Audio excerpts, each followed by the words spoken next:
Bon matin! Bon matin, 13 juillet, toujours à Yogyakarta. Ce matin, les plans, c'est d'aller visiter le Taman Sari. C'est un jardin avec des bassins d'eau.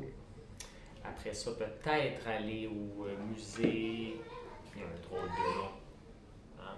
Le musée Sono Budoyo pour l'histoire javanaise. Puis après ça, aller magasiner sur la rue principale commerciale ici, Malioboro. Très achalandé.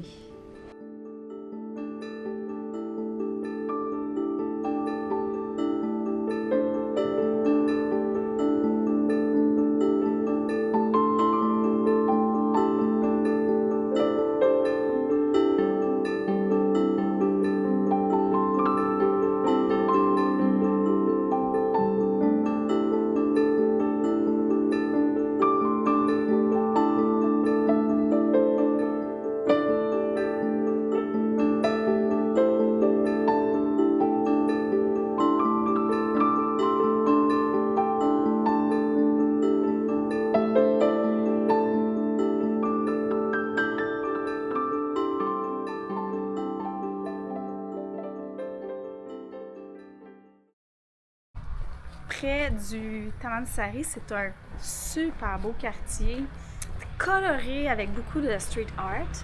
Puis on se sent bien ici, d'errer dans les ruelles, les gens sont super gentils.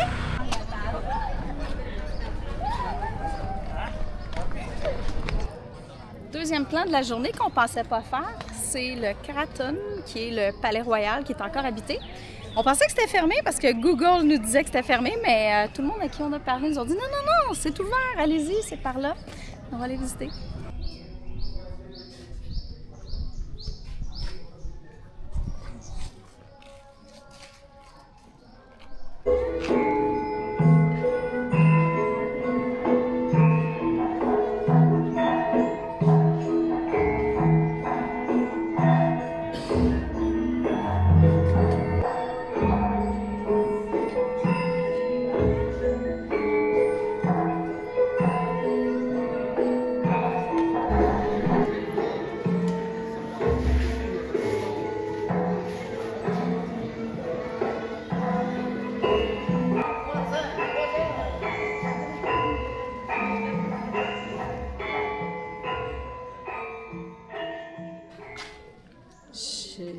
Je suis tellement chanceuse d'être tombée sur un cours de danse, puis je réalise que les danseurs, peu importe notre culture, on a comme tout quelque chose de commun. Je le voyais, je sais pas comment l'expliquer en mots, mais c'est un ressenti.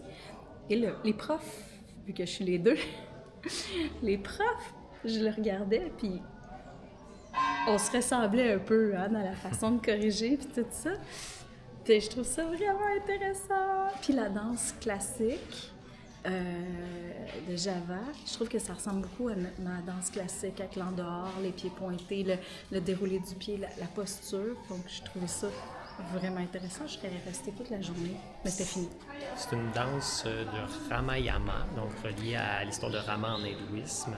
Puis moi, j'ai été chanceux parce qu'il y a une femme, une guide, qui est venue juste s'asseoir à côté de moi puis qui m'a expliqué des différences. Le style javanais qui est plus lent que le style balinais, les cours, puis qu'on pourrait même venir voir un spectacle de professionnels ici si on était là le samedi. Là, malheureusement, on est là le dimanche, fait qu'il faudrait passer une semaine ici. Mais si jamais on repasse à Yogyakarta, ou si vous êtes à Yogyakarta, oui. Le samedi matin entre 10h et midi, on vient au Kraton, puis on peut avoir un spectacle professionnel qui normalement coûte vraiment, vraiment cher.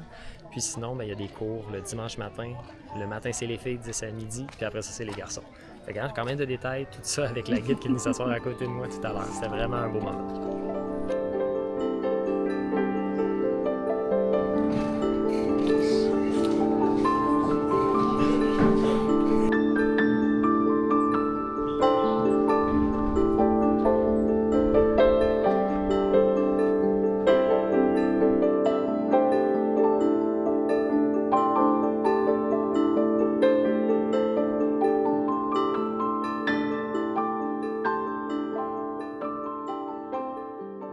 Nous voici maintenant sur Malioboro, la rue, je pense, principale commerçante, en tout cas la place le soir il paraît. Nous, il est 2h20, fait que ça va être plus tranquille, on va voir si ça vaut la peine.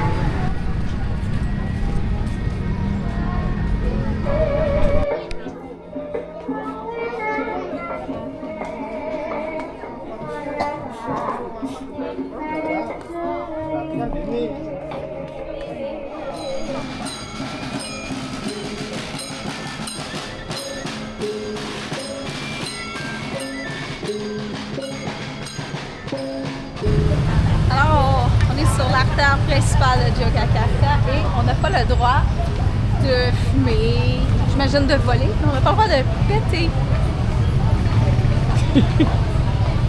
Rendu 5h50, on a fini la journée de shopping sur le Malioboro. Ça n'a pas été facile. Ça ne correspond pas nécessairement au goût de Julie. Puis là, ben, on expérimente Malioboro le soir.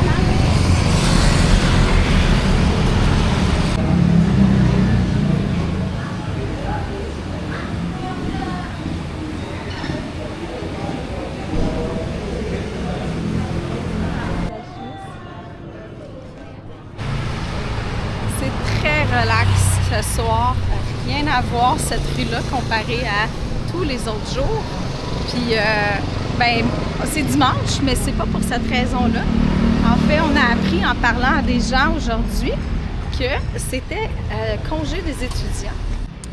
Alors, les étudiants indonésiens ont envahi la ville. Ce qui est bien correct, mais ça change vraiment le mood. Mais tu sais, pour nous, c'était « Ah mon Dieu, c'est donc bien un quartier animé, nanana. » Puis on trouvait que, on trouvait qu'il y avait beaucoup de monde. Ça, c'est notre ruelle. Oui, il y avait beaucoup de monde qui chat. prenait des... Oui, c'est un chat. C'est juste des chats ici. Il y avait beaucoup de monde qui prenait des photos dans les boutiques et tout. Puis là, les boutiques sont vides. On a pu acheter notre papillon. Alors voilà, ben... Et oui, on change de place demain, on s'en va dans les rizières. Un petit homestay probablement plus tranquille. Rien à faire, on va se reposer.